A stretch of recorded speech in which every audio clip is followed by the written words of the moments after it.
What's up guys, I'm Chris and today we are back with another video. We are gonna shift gears a little bit today and we are gonna do a deep dive into weight loss. I have worked with hundreds of clients one-on-one on healthy, sustainable weight loss. Obviously the food that you eat is going to be very important, but it's more so about developing a lifestyle, something you can see yourself doing forever.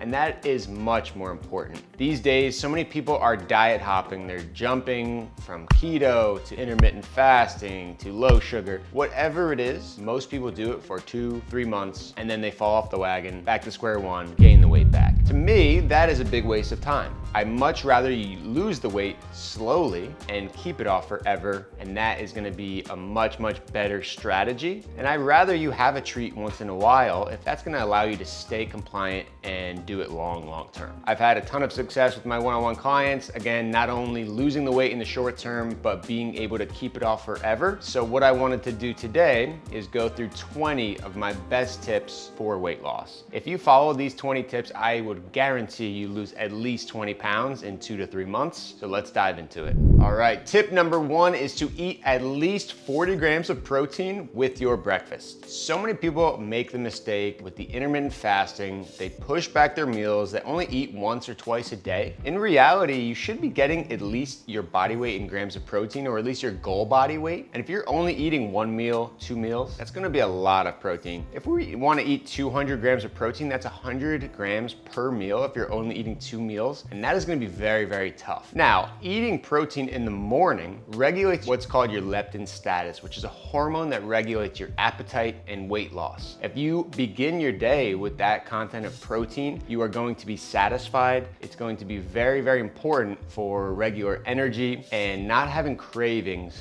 for other crap like sweets and other carbs. Not only will it keep you more full, but you'll be getting a boost of vitamins and minerals in the morning when you start your day. You'll have more energy and you'll feel good throughout the rest of the day. The thermic effect of food is the calories that you're actually burning digesting food. Now, this is much higher for protein compared to carbs and fats, but it's also higher in the morning, which is very interesting because again, a lot of people are skipping breakfast, but your body is actually more efficient at metabolizing food early in the morning. So I'd much rather you start the day with a nice high protein breakfast. If you follow me, there are tons of options. Could be a protein shake, could be some type of egg dish, tons of options for you, but this is one of the most important things we can do for weight loss. Tip number 2, and this goes along with number 1, is to not eat at least 3 hours before bed. Once again, the intermittent fasters make the mistake of pushing that eating window back, but again, we are more efficient at metabolizing that food earlier in the day. Not only that, if we give our body some time to digest the food before we go to sleep, we're gonna get a much better, more restorative sleep. Why is that important? Number of reasons. Number 1, you're going to be building more muscle if you're sleeping better. The more muscle you have, the more calories you're burning all day long. And when you wake up, you feel more rested, you're gonna have more energy, you're gonna get better workouts. Lastly, it's very important for your insulin sensitivity. People that eat late night before bed, especially carbs, it can ruin your insulin sensitivity over time, cause insulin resistance, and then you are not going to be responding well to carbohydrates. So again, we are more efficient at metabolizing that food early. We burn more calories digesting that food early. So the last thing we wanna do is go to bed on a full stomach. Then we're not gonna sleep as well, our body's not gonna recover as well, and that for weight loss is not ideal.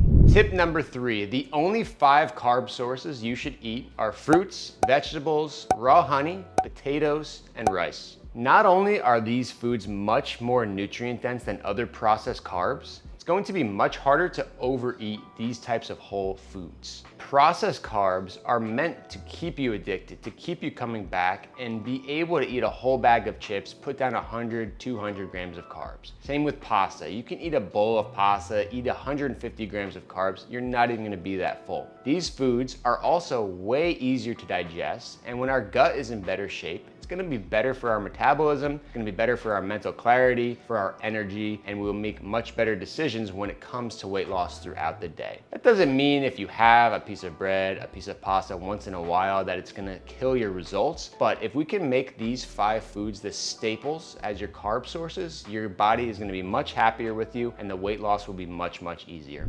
And tip number 4, along the lines of the carbs, I mentioned my 5 favorite carb sources, but more importantly is the timing of carbs and when we're eating them. If we eat these carbs after our meal, protein, with fiber, it's going to drastically decrease that glucose spike you see from eating the carbs. That doesn't mean you need to eat the entire portions of the fiber of the protein first, but for example, you have a steak, a potato, and a vegetable. If you have a few bites of the vegetable first, a few bites of the steak, before you touch the carb, that is gonna make a huge difference in the glucose spike you see from those carbs. Now, it's also gonna keep you more full. The fiber, the protein are very, very filling. You'll be a lot less likely to overeat on the carbs if we really load up on that stuff first. So that is gonna be very important, the order in which you eat these foods. And as you can see in these 2 graphs, these 2 meals are exactly the same. The only difference is the order in which they're eating them. Eating the fiber first, the protein second, and then the carbs, as you can see, is gonna make a huge difference in that glucose level. Now, why is that important? The glucose is very important for fat loss over time. When we constantly have those variables of big spikes, big dips, over time that can contribute to insulin resistance, and that's gonna make weight loss much, much harder, and you're not going to be responding well to carbs. Besides that, when we have these big peaks and valleys, it's going to leave us craving more carbs, especially sweets. And when we want to lose weight, that is the last thing that we want. So keep it simple, have a few bites of the protein, few bites of the vegetable before we tap into that carb. Number 5, very simple, go on a 10 to 15 minute walk after every meal. Why is this important? Very similar to number 4, this will also drastically decrease that glucose spike you see from eating carbs. It's also great to do a hard workout after your biggest carb meal. But back to the walks, 10 to 15 minutes is enough to reduce that glucose spike drastically. You're also getting more steps, burning more calories. Besides that, you're getting fresh air, sunlight, all of which can contribute to a healthy lifestyle, to a healthy metabolism. So 10-minute walk, it'll also improve your digestion. And again, that's gonna be very important for your metabolism as well. Tip number 6, 90% of the groceries you buy should not have an ingredient list. Very simple, this means you're eating meats, vegetables, fruit, produce, fish, seafood.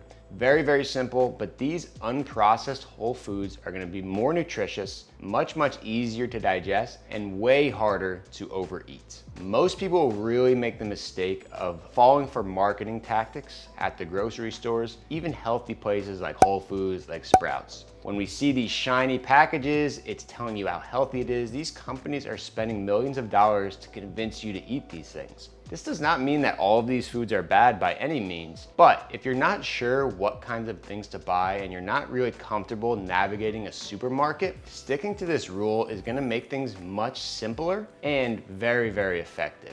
These processed foods in the aisles with the packaging, these are made for you to overconsume. They want you to keep coming back, buying more and more, and that's how they are designed. So that is the last thing that we want to have in our house. Simply not buying these things and not having them around the house is gonna make it so you don't have to rely on discipline all the time. You have to be disciplined while you're at the grocery store, but if you don't have these snacks and stuff laying around, you're not gonna be able to reach for them. I'd much rather you just focus on these real foods that humans have been eating for thousands of years. We metabolize them well, we digest them well, and we're going to feel much, much better eating these types of things. So very simple, 90% of those groceries, no ingredient list. All right, tip number 7 is to eat your goal body weight in grams of protein. For example, maybe you're 250 pounds, you wanna get to 180. I would shoot for at least 180 grams of protein per day. Why is this important? 5 reasons. Number 1, the protein is by far the most filling.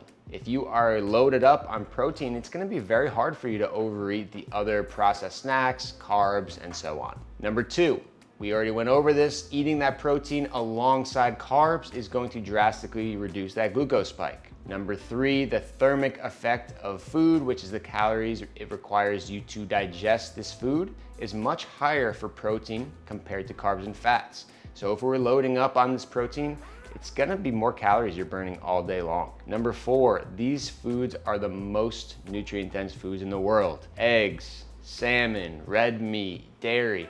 Not only are these great sources of protein, they're by far the best sources of vitamins and minerals as well. And number 5, arguably the most important, These protein sources are going to allow you to build more muscle. The more muscle we have, the more calories we are burning all day long. Your basal metabolic rate is responsible for 70% of the calories you burn in a day, and the only way we could speed that number up is by building muscle. Only way we could build muscle is by strength training in conjunction with a high protein diet. Now, this is a ballpark to shoot for. If we had a 180 goal, we hit about 170, 175, it's not a big deal, but we definitely wanna be in that ballpark, but don't kill yourself going crazy trying to get every little gram perfect. That is not my goal at all.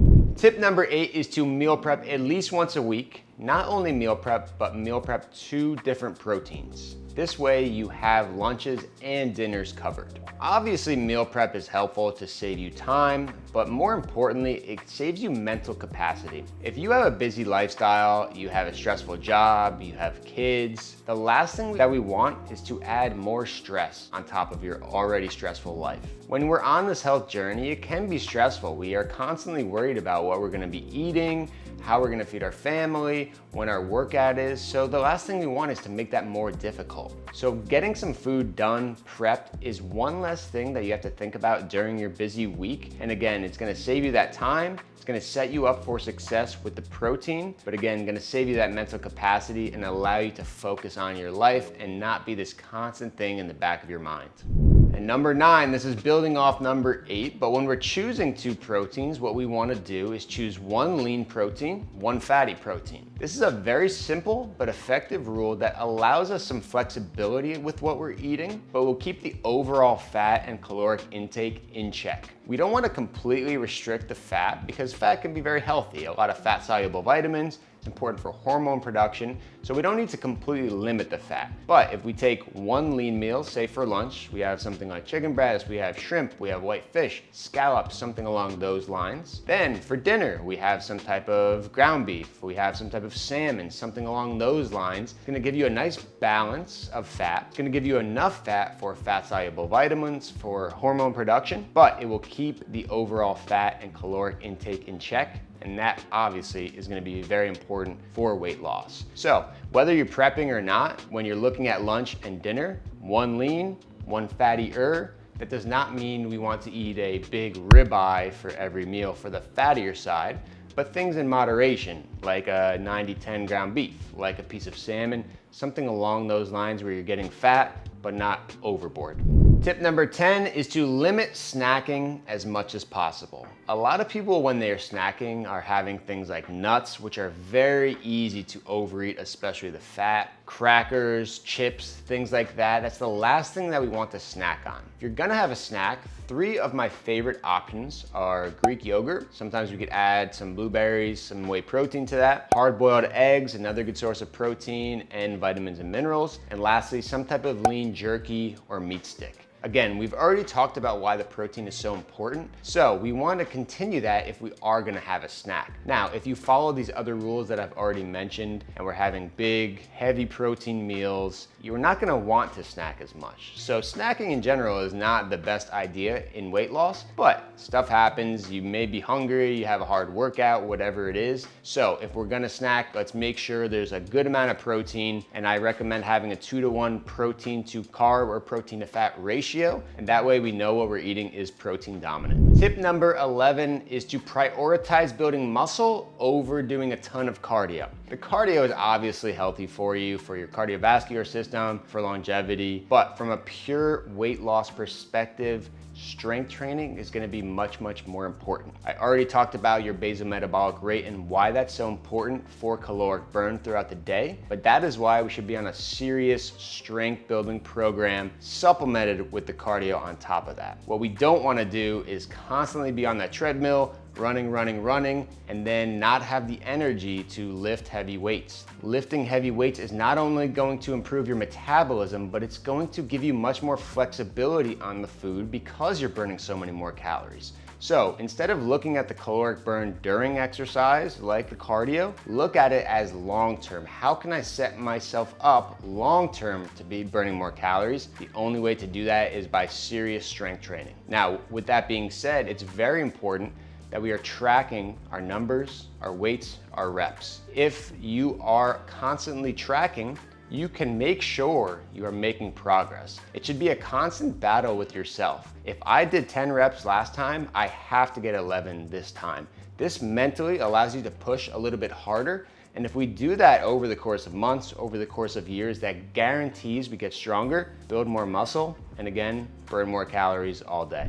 Number 12, this is very simple, but when we want to add flavor to meals, we want to keep it very simple. Some of my staples are hot sauces, salsas, a good quality soy sauce or coconut aminos, fresh herbs, vinegars, citrus. All of these things are little to no calories. They're very simple, clean ingredients, and they're delicious. So things like that are gonna be much better to flavor your food rather than thick sauces based with mayos, based with soybean oil, canola oil, all this fat, which is gonna add up if you have just even a couple tablespoons of it. So if we stick to these cleaner sort of condiments, ways to add flavor, again, it's gonna give you that more flavor, make your meals more enjoyable, but it's not gonna add a ton of crap or a ton of calories to these meals.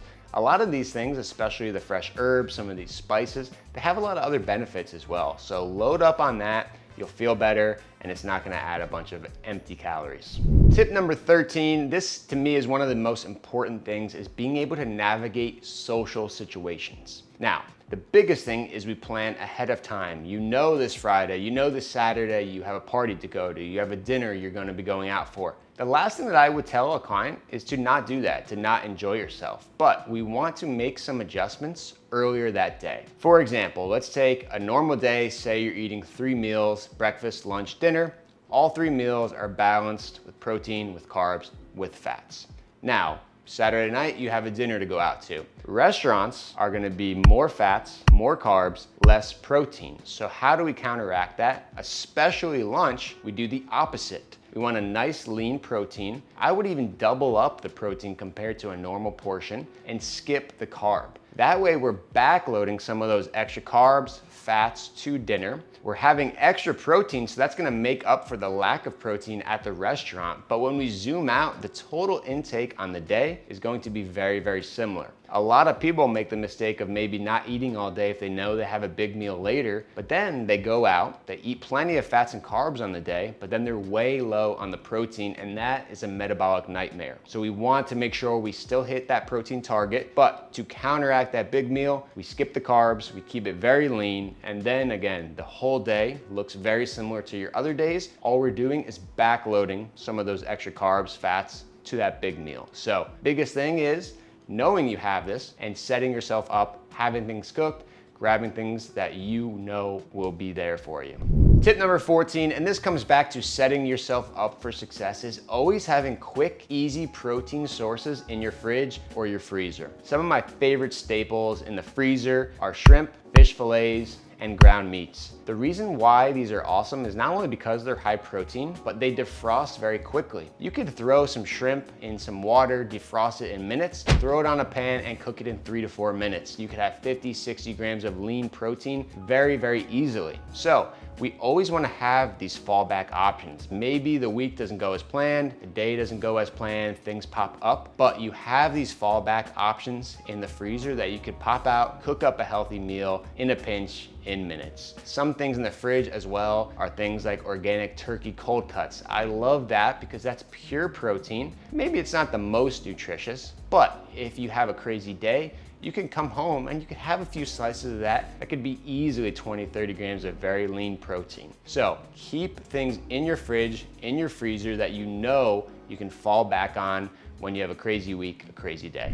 Tip number 15, a lot of people just focus on the food they're eating, the exercise they're doing, but they're completely neglecting their sleep and their circadian rhythm. These are one of the most important things for overall health, but especially for weight loss. Getting good restorative sleep, which I've touched on before, is gonna be very important for building muscle. But our circadian rhythm is responsible for almost all of our hormones, our genes that are turning on and off at different times of the day. We are gonna be much better at metabolizing food, at getting good night's rest if we are in tune with our circadian rhythm. Very, very simple things that we can do. Number one, going to sleep and waking up at the same time every single day. big mistake people make, waking up early during the week, sleeping in on the weekends. That is going to disrupt your circadian rhythm, and it's gonna be very hard to get that rhythm back if you're constantly doing that every single week. So going to bed, waking up at the same times every day. The next most important thing is getting some natural sunlight when you first wake up or when the sun rises. What this does is kickstarts your circadian rhythm and turns on that 24-hour clock. This will help you produce melatonin at night and get a better night's rest, and reducing the artificial lights at night. A lot of people wearing the blue light blocker is very important, but you could also just get some red lights for your house or just stick with candlelight. Getting that artificial blue light through your eyes at night is basically telling our brain it's not bedtime. We do this over time, our circadian rhythm is gonna be completely out of whack, and it's gonna be very hard to be truly healthy.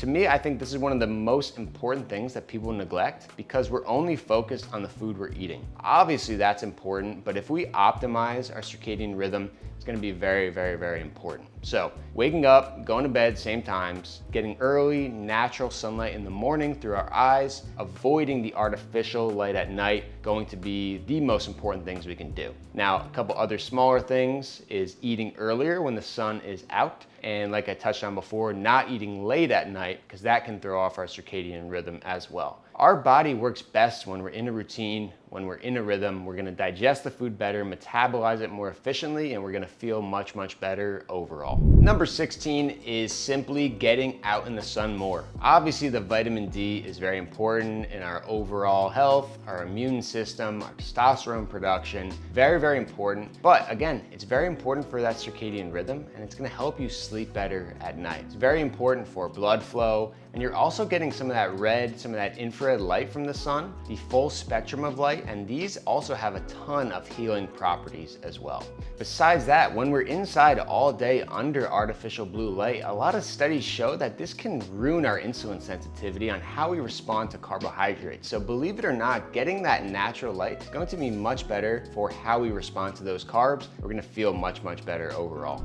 Tip number 17 is that clean ingredients don't always equate to the best weight loss foods. Now let me clarify. Obviously I'm all for eating natural, whole foods, but let's take a grass-fed ribeye, for example. Yes, it's healthy, it's nutrient dense, it's raised well, 100% grass-fed, but one ribeye could be over 1,000 calories. Now, you can eat that and lose weight, but it's going to make it much harder when we're looking at our total caloric intake on the day. So if you're gonna eat a ribeye, either you can keep the rest of the day completely lean, but to me, I'd rather go with something a little bit leaner, like a flank, a filet, even New York strip, because that will just give you more wiggle room throughout the day. I've had clients that couldn't figure out why they aren't losing weight, and when we looked at what they were eating 2 ribeyes a day. That's 2,000 calories from 2 things. So not ideal. Again, that doesn't mean you can't lose weight if you eat this thing. It's just gonna make the wiggle room non-existent for the rest of the day. So I'd much rather you eat something a little bit leaner. Even though it's still clean, you're still getting a lot of these nutrients, and that will be much better for weight loss. So again, healthy doesn't always mean weight loss friendly.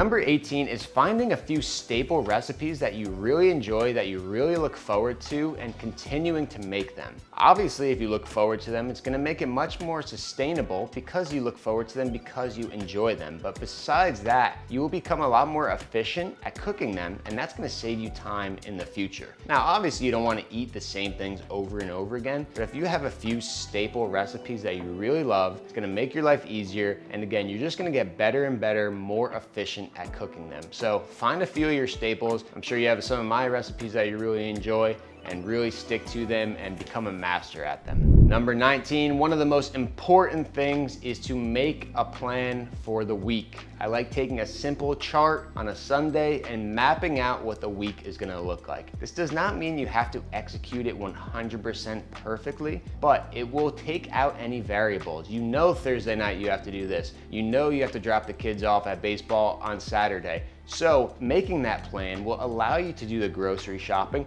have everything you need for a successful week. The last thing that we want to do is wing it, We have to run to the store Tuesday night, Wednesday morning, you forgot this ingredient. We don't want that. We want to be set up for the entire week. I will literally take a simple graph Monday through Sunday, and I would just map out what my meals are going to look like. It will allow me to do my shopping, and then I don't have to think about it as much during the week. Again, I understand stuff pops up, and that's why I want to have some of those fallback options as well. But making a plan for the week, it's going to take 5 to 10 minutes, and it's going to set you up for success for the entire week. Number 20, the last tip is to avoid fad diets. If you're going to do something like keto, like carnivore, ask yourself why you're actually doing it. Is it because the simplicity, or is it because you actually think that this is a healthy long-term diet? Now, I'm not saying there's never a place for these type of diets. I think it can be great as a restriction diet if you're dealing with some type of autoimmune issue, something like that. But from a pure weight loss perspective, these diets almost never last. Almost 90% of the people that I speak with on these calls, they've tried one of these diets, they lost weight, and then they wind up gaining it back. Again, that is a waste of time. I'd rather you eat some carbs and do it following these rules that I just mentioned. You can eat carbs without seeing that big sugar spike, and you can feel good, you can still lose weight. That will allow you to enjoy them in moderation for life, not just a temporary diet. So if you're gonna think about doing one of these diets, think about why, think about how. If we eat the right foods, time them properly, we're gonna be able to lose weight, and not only lose weight, but do it for the rest of your life. And that is much more important than a 90-day fad diet. At day 91, we're back at square one. So keep that in mind. All right, guys, that was my 20 tips. I hope that was helpful for you. And again, it's more about creating a lifestyle, creating something that you can do forever, not just a strict diet where you can't eat this, can't eat that. It's about focusing on the right types of foods, doing that consistently, but not being perfect. A lot of people stress themselves out so much about being perfect, and then they wind up completely falling off the rails. I'd rather you do this 90% of the time, have some flexibility, being able to go out to dinner. We talked about strategies to stay in check. This is gonna be far more important than a perfect restrictive diet. Those almost never last. But I think if you follow these 20 tips, not only will the weight come off, you'll feel better and you'll be able to do it forever. So as always, if you have any questions, leave them in the comments and I'd be happy to help you out. And if you struggle with weight loss and want a completely customizable, adaptable program, check out my one-on-one coaching program. I've had hundreds of clients lose 30+ pounds and keep it off forever. Not only will you be working with me one-on-one for over 90 days on your nutrition, on your cooking, your meal prepping, but we also have a certified naturopath to do blood work, to do gut tests, to look at all of your hormones, why you're feeling certain ways, why the weight isn't moving. We also have a full personal trainer that you will have one-on-one access to for 90 days. The entire program is adaptable. We start with a rough draft with the workouts, with the meal plans, and as we start to implement it, we will make little changes every week until we get you to the point where you're just on cruise control, the weight is falling off, and most importantly, you can do it forever. The best part about this is you only pay if you lose weight. If you follow my program for 90 days, you do not lose at least 20 pounds, I will give you a 100% refund and we'll go our separate ways. If that sounds good for you, click the link in the description, fill out the application, and we'll talk soon. Thanks for watching, guys. If you like this video, got value from it, go ahead, like, subscribe, and I'll see you guys soon.